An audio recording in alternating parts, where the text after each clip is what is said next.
everyone, welcome back to Sketch School of Art and Creativity. In today's video, we are going to draw a two-point perspective sketch of a apartment. देखो, जब भी हमें apartment का sketch बनाने के लिए आता है तो हमारे दिमाग में क्या आता है? बिल्डिंग्स. बट क्या सिर्फ बिल्डिंग्स बनाने से हमारा स्केच अच्छा बनने वाला है? बिल्कुल भी नहीं. तो ऐसे एलिमेंट्स सोचो जिन्हें ऐड करने से आपका स्केच बहुत इंटरेस्टिंग लगेगा. अपने आइडिया बुक को प्रॉपर्ली यूज करो. जिन्हें नहीं पता है कि आइडिया बुक क्या होता है, आइडिया बुक सिंपली कुछ ऐसे एलिमेंट्स का रफ स्केच है जो कि आपके स्केच में ऐड करने से आपका स्केच बहुत अच्छा हो जाएगा. ठीक है, तो देखो, आइडिया बुक जिन्होंने नहीं बनाया अभी तक, आज से ही बनाना शुरू कर दो. आइडिया बुक बनाने के लिए कुछ नहीं करना है, सिंपली जाके स्क्रॉल करो, देखो कि ये एलिमेंट अच्छा है, ये एलिमेंट अच्छा है, इसका टेक्निक समझो, रफ स्केच बनाओ और ये समझो कि ये किस तरह से आप अपने स्केच में ऐड कर सकते हो, किन टेक्निक से आप उसे अपने स्केच में ऐड कर सकते हो, और बस डन. ठीक है, बाकी सिर्फ डिजाइन से स्केच अच्छे नहीं होते हैं, टेक्निक सही होनी चाहिए, स्केल सही होनी चाहिए, बेसिक्स ठीक होनी चाहिए. और जिन्हें ये सब चीजें नहीं पता है, जाके कौन से वीडियो देख लो, समझ में आ जाएगा. जिन्होंने देख ली है कौन सी वीडियो, वो फटाफट से अपनी स्टेशनरीज निकाल लेंगे, नोटबुक निकाल लेंगे. हम लोग स्टार्ट करते हैं.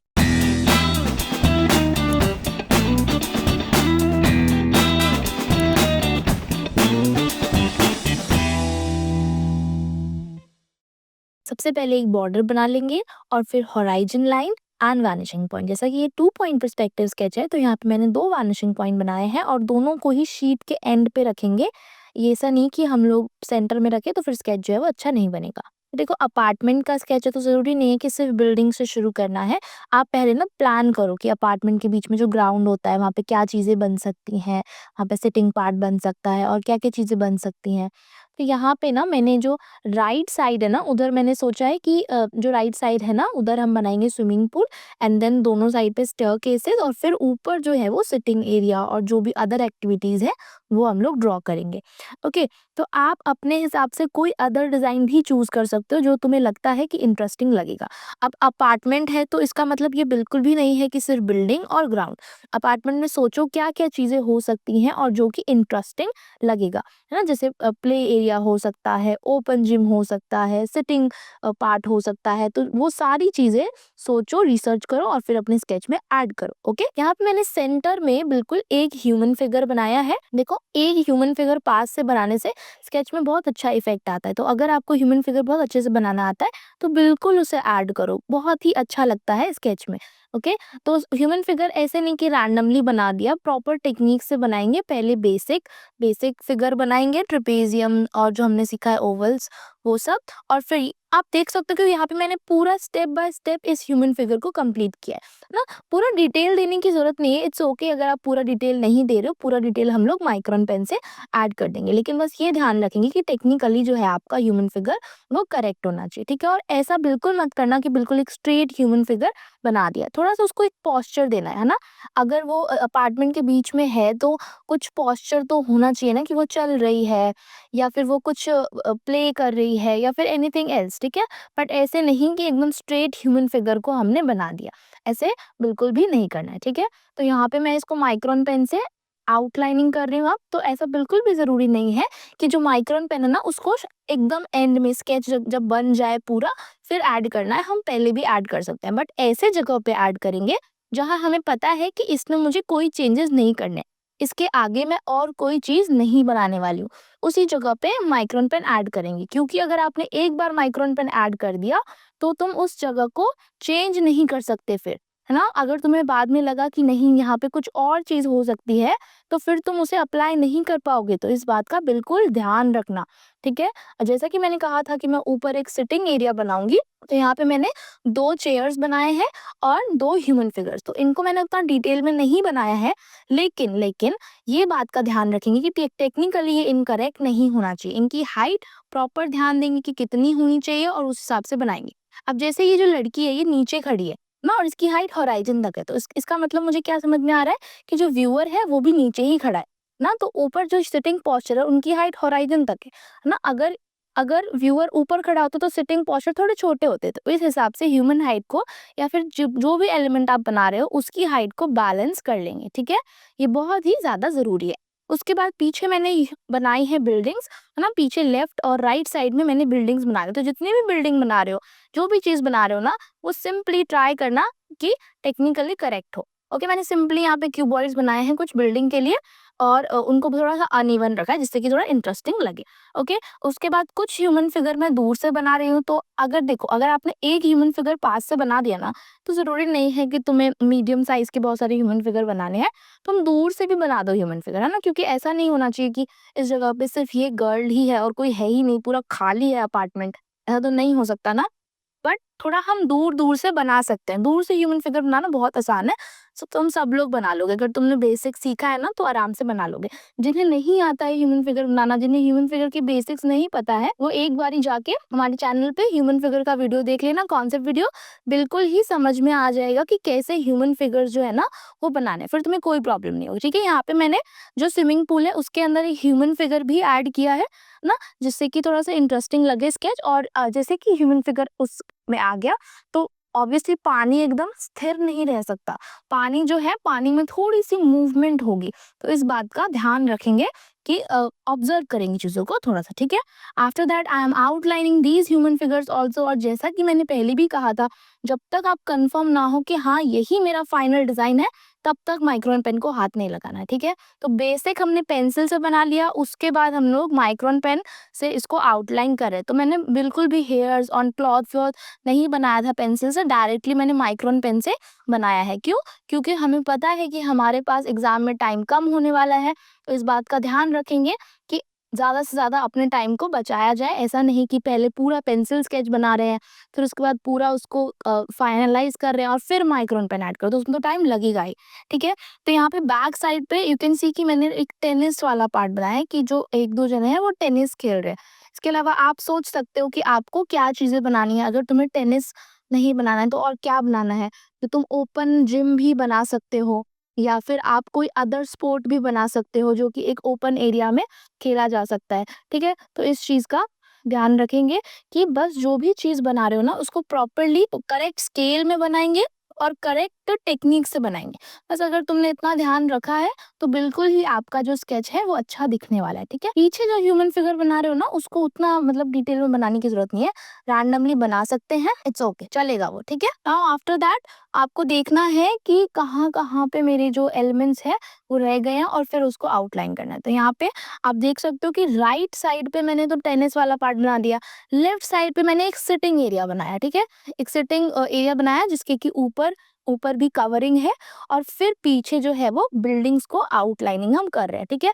बिल्डिंग्स को आउटलाइनिंग अगर कर रहे हैं तो इसका मतलब ये है कि आप आगे जितनी भी चीज़ें बनाने वाले हो, आपको पता है कि क्या-क्या चीज़ें बनेंगी, है ना? तो यहाँ पे बिल्डिंग्स में ना बस ये ध्यान रखेंगे कि अब देखो जैसे कि राइट साइड में बिल्डिंग है, तो राइट साइड के की जितनी भी लाइन है ना, वो मैं लेफ्ट वैनिशिंग पॉइंट से लेके आ रही हूँ और जो लेफ्ट वाली जितनी भी बिल्डिंग है, लेफ्ट वाली के लिए जितनी भी लाइन है, वो राइट वैनिशिंग पॉइंट से आएगी। तो टेक्निकली बिल्कुल भी इनकरेक्ट नहीं करेंगे चीज़ों को, टेक्निकली ठीक करेंगे, ओके? अब बिल्डिंग्स बन रही हैं, अपार्टमेंट बन रहे हैं, तो अपार्टमेंट में कैसा डिज़ाइन होगा बिल्डिंग का, इस बात का ध्यान रखेंगे। देखो, अगर अगर ये एक कॉर्पोरेट ग्राउंड होता, अगर यही यही सारी बिल्डिंग्स कॉर्पोरेट ग्राउंड होती, तो सिर्फ ग्लासेस से, है ना? और जो हमारा नम बिल्डिंग का डिज़ाइन होता है, उससे चल जाता कि सिर्फ ग्लासेस है, सिर्फ मैंने क्रिस क्रॉस किया एंड इट्स फाइनल। लेकिन ये अपार्टमेंट की बिल्डिंग है, यहाँ पे वैसे डिज़ाइन नहीं चलेंगे, तो आपको थोड़ा ऑब्जर्व करना पड़ेगा। अगर अपार्टमेंट होंगे तो अपार्टमेंट में क्या होता है, अपार्टमेंट में बहुत सारे फ्लैट होते हैं, तो अब उन फ्लैट्स को तुम कैसे दिखाओगे? अब उस उन फ्लैट में क्या होता है, विंडो होता है ना? जिससे कि वेंटिलेशन हो रूम का। उसके बाद उसमें हमारा बालकनी होता है ना? वो सब चीज़ें आपको ड्रॉ करनी है, अपार्टमेंट के हिसाब से तुम्हें पीछे वाली बिल्डिंग बनानी है। आप उसको कोई भी बिल्डिंग इंटरनेट से देख के नहीं बना सकते, ठीक है? अपार्टमेंट जैसा उसे बनाओगे तभी जाके बढ़िया मार्क्स मिलेंगे। अब ऐसा नहीं है कि पूरा हर बिल्डिंग को आप सेम ही डिज़ाइन दे रहे हो, तुम थोड़ा बहुत चेंज कर सकते हो, कहीं पे सिर्फ लाइन्स डाल दिया, कहीं पे सिर्फ विंडो डाल दिया, कहीं पे बालकनी ऐड कर दिया या फिर कहीं पे कुछ और जो भी तुम्हारे दिमाग में आ रहा है वो। और इतना मुश्किल नहीं है, आराम से बना लोगे। बस कुछ आप लोग ग्रिड बना लो कि इधर से लाइन आ रही है, इधर से लाइन आ रही है और ये मेरा है। पहले हल्का ग्रिड बना लिया, फिर उसके बाद माइक्रोन पेन से फाइनल आउटलाइनिंग, बस तुम्हारा जल्दी बन भी जाएगा और टाइम भी सेव हो जाएगा गारंटीली, ठीक है? तो इसको प्रॉपर ध्यान रखेंगे कि किस तरह की बिल्डिंग बनानी है। अगर तुमने ऑब्जर्वेशन सही से किया ना स्केच में, तो तुम्हारे मार्क्स कहीं नहीं गए, आराम से तुम्हें मार्क्स मिल जाएँगे, ओके? तो पूरा ध्यान रखेंगे, थोड़ा-थोड़ा देख भी लेंगे, बहुत तुम्हें अपार्टमेंट मिल जाएँगे इंटरनेट पे, अपार्टमेंट के बहुत स्केच भी मिल जाएँगे, है ना? कि अपार्टमेंट बिल्डिंग का स्केच ऐसे बनाना है और इतना डिटेल्ड वो होना भी नहीं चाहिए, बस ये ध्यान रखेंगे ऊपर-ऊपर वाला जो पार्ट होता है ना, उसमें विंडो, बालकनी ये सब होता है, लेकिन जो लोअर पार्ट है, लोअर पार्ट में मैं ये सब नहीं दिखा सकती। लोअर पार्ट में ओपन एरिया होगा ना, एंट्री होगी या फिर पार्किंग होगा, है ना? ये सारी चीज़ें होंगी लोअर पार्ट में, तो इस बात का ध्यान रखेंगे, ठीक है? और फिर सबको इरेज़ कर देंगे। नाउ हमें ये ध्यान रखना है ना कि डेप्थ कैसे क्रिएट करनी है अपने स्केच में, है ना? तो डेप्थ इस तरह से, जैसे मैं हर स्केच में मैं यही रिपीट करती हूँ कि आगे वाली चीज़ों को डार्क रखेंगे और पीछे वाली चीज़ों को लाइट रखेंगे, तो अपने आप ही डेप्थ जो है वो क्रिएट हो जाएगी। देखो हम कैसे देखते हैं किसी चीज़ को, है ना? तो हमें जो हमारे पास चीज़ें होती है ना, उस पे मेरा फ़ोकस सबसे ज़्यादा होता है और इसको क्रिएट करने के लिए हमें क्या करना होगा, आगे की चीज़ों को डार्क करना होगा। देखो हमारे ऊपर है कि हम कैसे एक व्यूअर को अपना स्केच दिखाना चाहते हैं। जो भी देख रहा है उस स्केच को, वो कैसे दिखेगा वो तुम डिसाइड करोगे। अब तुम कैसे डिसाइड करोगे? इस चीज़ से कि जिस चीज़ को तुम ज़्यादा हाइलाइट कर रहे हो, उस पे इंसान की नज़र सबसे पहले जाएगी और जिस चीज़ को आप हाइलाइट नहीं कर रहे हो, उस पे उसकी नज़र नहीं जाएगी। तो अगर गलती से आपके स्केच में कोई गलती भी हो गई है, तो ऐसा नहीं है कि उसको ठीक करने के चक्कर में उसको हमने इतना डार्क कर दिया, इतना डार्क कर दिया कि कोई देख रहा है तो उसकी नज़र सबसे पहले वही जा रही है। ऐसा बिल्कुल भी नहीं करना है। आपको उसको फिर छोड़ दो, ठीक है? उसको हाइलाइट ही मत करो। बाकी चीज़ों को हाइलाइट करो, तो अपने आप ही जो स्केच है ना, वो ठीक हो जाएगा, ठीक है? मैं इस स्केच को देख रही हूँ तो मुझे क्या पता चल रहा है? मैं सबसे पहले मेरी नज़र इस सामने जो लड़की है ना, उस पे जा रही है ना? आप खुद भी देख सकते हो, सबसे पहले तुम्हारी नज़र लड़की पे जा रही है, फिर उसके बाद जो स्टेयरकेसेस है, क्यों? क्योंकि उसको मैंने डार्क किया है इसीलिए जा रही है, ठीक है? बस इस चीज़ का ध्यान रखेंगे, ओके?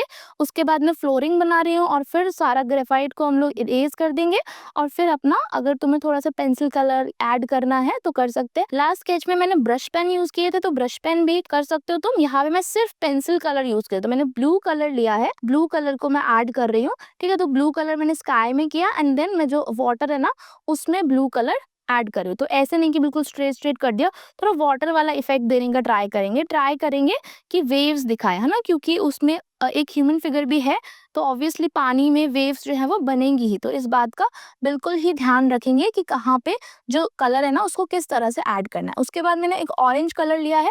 ऑरेंज मैंने क्यों चूज़ किया? क्योंकि ऑरेंज जो है ना कॉम्प्लीमेंट्री है ब्लू का, तो कलर को ध्यान से यूज़ करेंगे, कलर स्कीम के हिसाब से यूज़ करेंगे। फिर तुम्हें जहाँ भी लगता है, जो भी तुम्हें लगता है कि ये कलर अच्छा है, ये कलर यूज़ कर सकते हैं, तो उसको स्कीम में रखना, मोनोक्रोमैटिक, ये कॉम्प्लीमेंट्री, तो अपने आप ही स्केच जो है अच्छा बनेगा, ठीक है?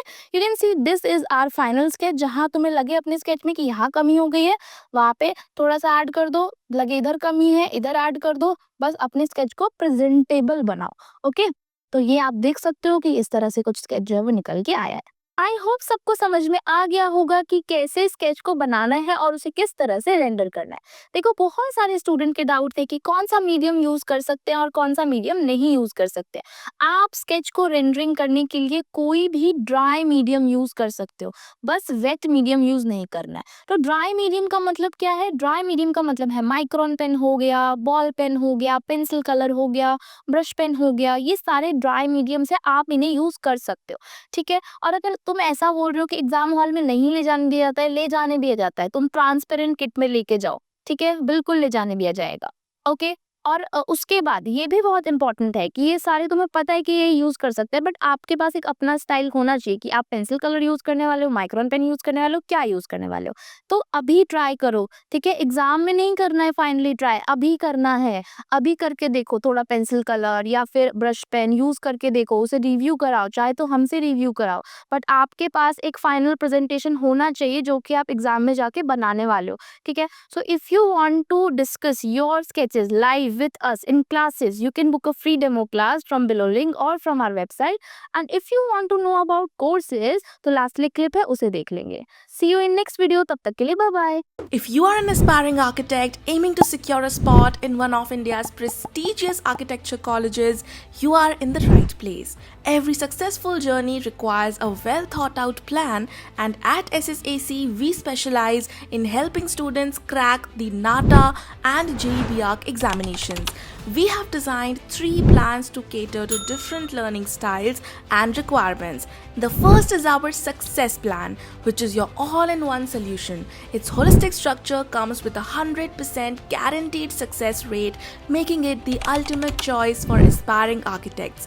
This plan offers live classes taught by expert faculty members who have years of experience in preparing students for architecture entrance exams. For added convenience, we provide backup recordings of each live class, so even if you miss a session, you can catch up by watching the recording before the next class. As part of this plan, you will receive our specially curated SSAC books package, which contains 8 books along with our digital resources. These books are the result of 5 years of extensive research by our expert team, specifically tailored to help you crack the entrance exams with in-depth knowledge and ample practice opportunities. Our digital resources include a rich collection of creative ebooks that cover all topics in a detailed and easy to understand manner. Whether you prefer studying from physical books or digitally, you will have both options available.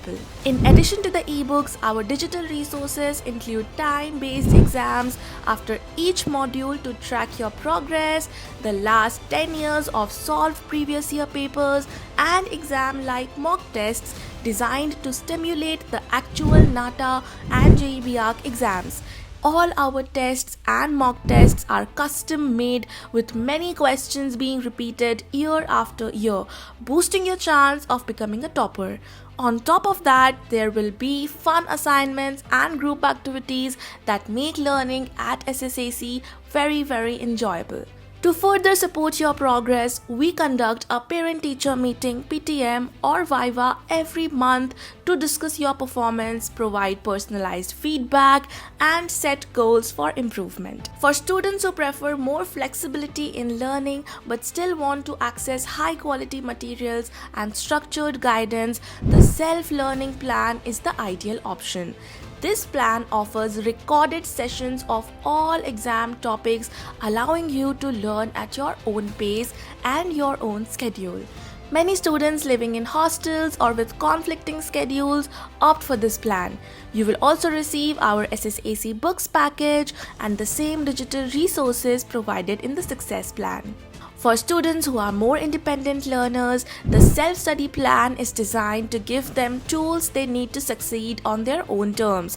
You will receive the SSAC books package and the same digital resources, ensuring that you have access to high-quality study materials needed to thoroughly prepare you for your exams. No matter your learning style, whether you prefer structured live classes, self-paced learning, or independent study, SSAC has a plan that will help you confidently move towards your goal of gaining admission to one of India's top architecture colleges. For more details, feel free to call or WhatsApp us at +91 888 2908 615, and don't forget to visit our website to book a free demo session today.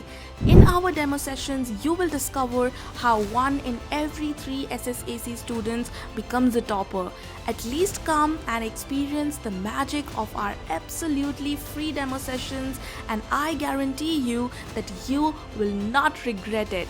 With our dedication to excellence and your commitment to success, together we can achieve your dream, because success is a choice.